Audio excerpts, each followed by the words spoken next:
Você pediu para o Claude construir um programa, ele parou no meio, entregou o botão pela metade. Isso não é falha pontual. A natureza de como esses agentes de inteligência artificial eles quebram em tarefas longas. Isso soa familiar? Deixa aí uma mensagem, um like aí se você já teve esse tipo de problema. Eu tenho isso aí, galera, direto. Tem várias formas para você poder mitigar isso aí. Tô mostrando para vocês na tela um estudo, tá? A Anthropic publicou agora no início de abril. Tem muita conversa rolando sobre isso aí. Eles fazem uma conferência chamada AI Engineer Conference. Foi ali que eu, participando dessa conferência, fiquei sabendo desse paper, cara. Tanta coisa rolando, né, sobre AI, sobre esse tema, que parece que você dorme, se acorda, outro dia, coisas completamente novas, né, que a gente não faz ideia. Mas basicamente assim, nessa apresentação, né, eles explicaram, né, dentro dessa estrutura de agentes, né, como eles constroem, né, aplicações inteiras aí numa janela de 6 horas, tá? Então, achei muito interessante e tava dando uma lida nesse artigo. Então, assim, foi uma demonstração bem legal, né? Eles deram uma ideia do projeto, mas qual que é o contexto, né? O cerne aí da questão, né? Então, assim,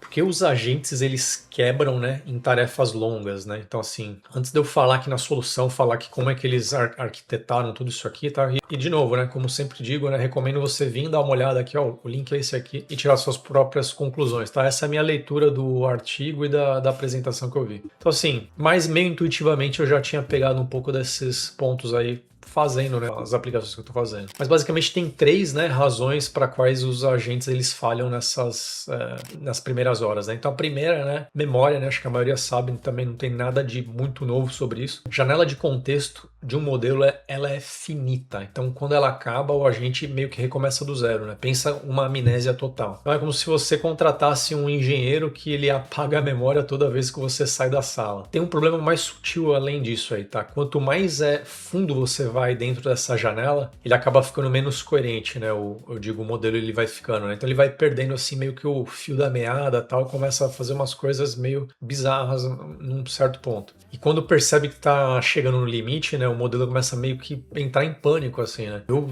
vejo isso aí direto, esse tipo de comportamento. Aí, segundo ponto, né, é parte de planejamento, né? Então, assim, por padrão, modelos eles não planejam bem por conta própria, tá? Então, assim, eles tentam fazer tudo de uma vez, ou constroem metade de uma funcionalidade, param, ou criam um botão sem nada por trás e acham que terminaram. Coisas assim esquisitas, né, sob o nosso ponto de vista, né? E o terceiro ponto é a que eu acho a mais traiçoeira, né? Então, assim, modelos em geral, eles são péssimos em avaliar o próprio trabalho dele. Se você pedir para ele avaliar o próprio trabalho dele, ele vai falar, rodei 100 testes, está tudo perfeito, maravilhoso. Ele tem a tendência de concordar com tudo. Quem assistiu o vídeo que eu falei lá, né, onde AI bajula você, né, o termo do inglês psychopancy, né, puxa saco, talvez. Assiste lá esse vídeo aí que é bem interessante, vai te dar muito insight do que eu tô falando para vocês agora. Então, assim, o agente ele olha para uma funcionalidade incompleta e pensa, meu, parece pronto, né? Ou o botão não faz nada, mas assim, visualmente ele parece que funciona, ele te entrega um negócio visual legal, é isso que é o que pega, né? Você fala, pô, eu fiz uma aplicação super legal lá. E o modelo segue em frente e vai tocando o barco lá, fazendo outras coisas, ou seja,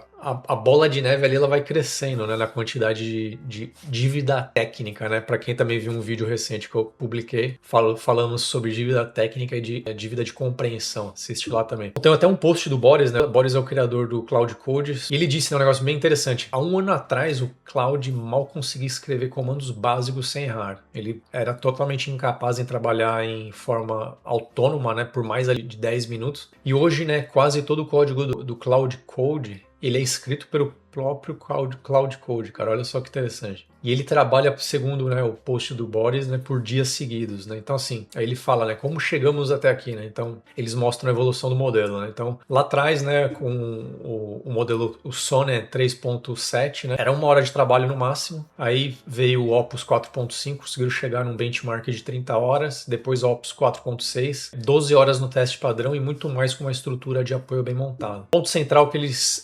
fizeram, né, questão de deixar claro a estrutura de apoio não desaparece quando os modelos ficam melhores, né? Basicamente, ela evolui junto com eles. Então, assim, o modelo e a estrutura crescem juntos sempre. Essa estrutura que eu estou me referindo, né, muitos de vocês devem já ter visto o conceito, né, de engenharia de harness, né, harness engineering, né? Estou só fazendo uma tradução aqui, mas quem consome conteúdo puramente no inglês, você vai ver muito isso aí. Então, é engenharia de harness, tá? O que eles falam, né, dentro desse artigo que eu estou falando, né? Esse vídeo não vai entrar muito no detalhe, tá? A gente poderia fazer um vídeo bem técnico, tá? Se você quer que eu aprofunde code mais nesse tipo de coisa, engenharia de harness. Inclusive eu fiz uma apresentação para um time de engenharia de cibersegurança dentro da Microsoft algumas semanas atrás sobre engenharia de harness, tá? Posso trazer alguns conceitos interessantes aqui para vocês. Tá?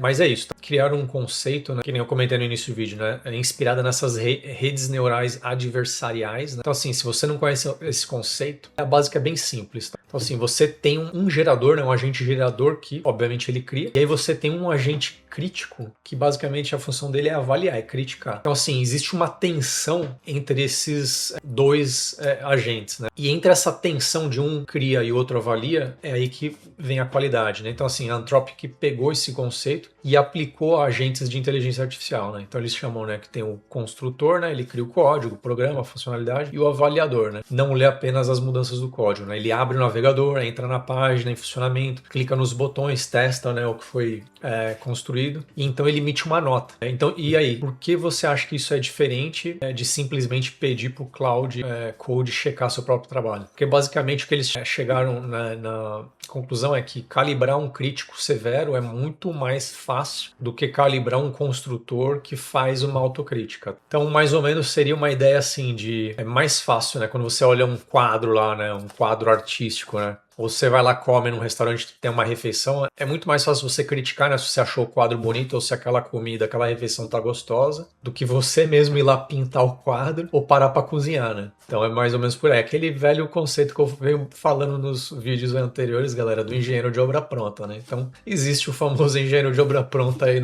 na inteligência artificial. Então assim, o agente avaliador, ele nunca participou do processo de construção. Basicamente, ele só chega com o trabalho feito, ele avalia se tá bonito ou feio, né? Sem nenhum viés, essa é a ideia do ponto aí. E aí, né, entra algo também como profissional de tecnologia que você precisa parar e prestar atenção. A maioria das pessoas acha, né, que qualidade visual, né, então, por exemplo, quando uma coisa é bonita ou feia, né, nesse também estudo da Anthropic, né, não dá para medir, né, meio assim, abstrato, né. A Anthropic meio que tá mostrando que eles discordam com isso, eles estão criando uma forma aí, uma tabela de avaliação desses critérios, né. Então aí nesse paper, né, desculpa, eles falam, né, um dos pontos é a aparência, né, então assim, como o produto ele se parece, né, visualmente. Aí eles colocam, né, a parte de originalidade, né? Então assim, foge da estética genérica de inteligência artificial, né? Quem nunca viu que esses sites já meio padrão, né, com cara de IA, né? O acabamento, né, se tem atenção a detalhes, né, um certo polimento, e o funcionamento, né, se faz o que tem que fazer. Então eles pesam esses critérios de acordo com o modelo em uso, né? Então assim, se você está utilizando um Ops 4.6, que tecnicamente ele é bem avançado, ele é bem resolvido, eles colocam um peso maior na aparência e originalidade, né? Então assim, o que eles querem fazer? Eles querem combater aquela página roxa, né,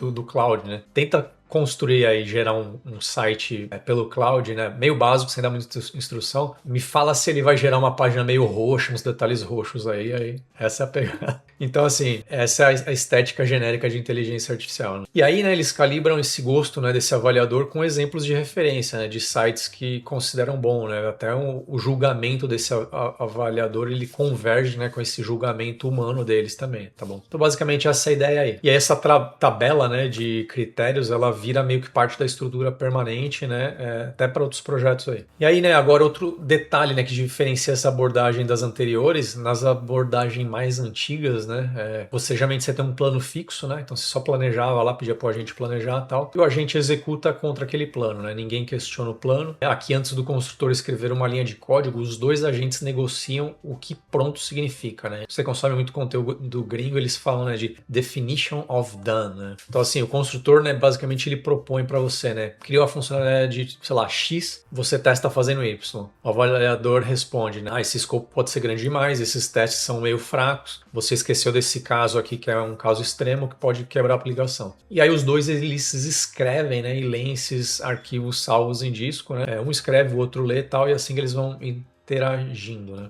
É isso que é bem interessante, né? Construir, né, usando esses dois modelos, né, o modelo deles tradicional e o modelo deles com essa estrutura de agentes, um criticando o outro, eles construíram um jogo, né, um jogo de retrô, né, um jogo retrô, na verdade, que eles falam, né, tipo um Pac-Man, esse tipo de coisa, um jogo antigo, né, e aí eles tinham esse controle de critérios aí, de 27 critérios, na verdade, bem especificado, não tinha nada vago. E aí, o que eles fizeram, né, eles fizeram esse construtor, né, dar esse início nesse processo de construção desse jogo aí. E aí eles mostraram, né, o que foi aqui no artigo, né, a conclusão deles, né, eles mostraram que o mesmo jogo, né, pediram lá, fizeram alguns prompts lá, rodar de um jeito, né, esse jeito padrão, e desse outro jeito aqui esses agentes, né, eles fizeram esse pedido, né, de criar esse jogo retrô. O que aconteceu basicamente? No jogo, né, sem essa estrutura de apoio que eu comentei com vocês, eles pegaram uma tela de abertura bonita, né, sob o relato deles. O editor, né, do jogo lá não funcionava direito, o modo dos jogos não funcionava direito. Você tentava pressionar qualquer tecla, não acontecia nada. O jogo parecia pronto, mas não estava. O jogo não tinha uma coerência física, né? Tipo, o personagem do jogo, sei lá, ia lá e colidia na parede e não acontecia nada, entendeu? Então ficava um jogo meio sem sentido. E aí eles fizeram com essa estrutura aí, né? De agentes, né, um criticando o outro. Conseguiram construir esse jogo em 6 horas.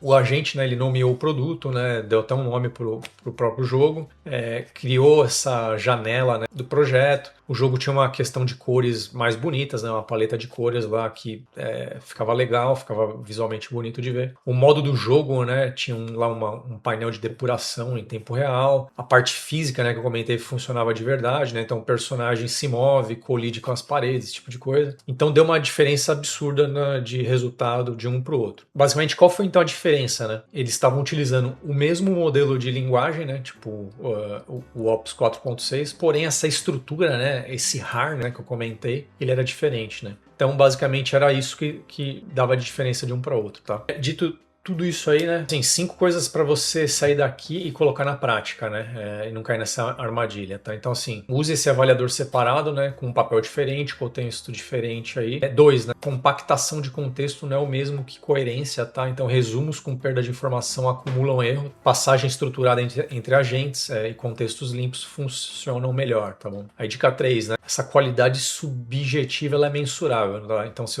você tem uma opinião firme sobre como algo deveria ser, escreva, documente bem, tá? Transforme isso num critério. A diferença nos resultados é real e visível, tá? Dica 4, né? Leia o que o agente realmente faz, né? Não existe atalho aqui, né? É o mesmo raciocínio que você usa, né, para ler uma pilha de erros num sistema. 5, a estrutura de apoio, né? Ela muda conforme o modelo muda. Então, sim, o que era necessário no Opus 4.5, talvez no 4.6 já não é necessário. Então, assim, fica atento, né? Se dá para remover quando você muda para um outro modelo ou não, né? Ou ajustar isso aí, tá bom? Se você trabalha com agentes hoje, né? Ou vai trabalhar em breve, né? Essa separação, né, entre consultor e avaliador é o que diferencia hoje uma demonstração bonita de uma aplicação de um sistema que realmente funciona. No canal a gente vai aqui construir isso na prática. Se você achou legal esse conteúdo, gostaria que eu fizesse algo mais na prática aqui para mostrar isso funcionando, deixa aí nos seus comentários, beleza? Se inscreve, ativa o sininho aí, me conta aí nos comentários aí se você já teve algum agente travado no meio de uma tarefa longa aí, beleza? Galera, valeu, até a próxima e forte abraço.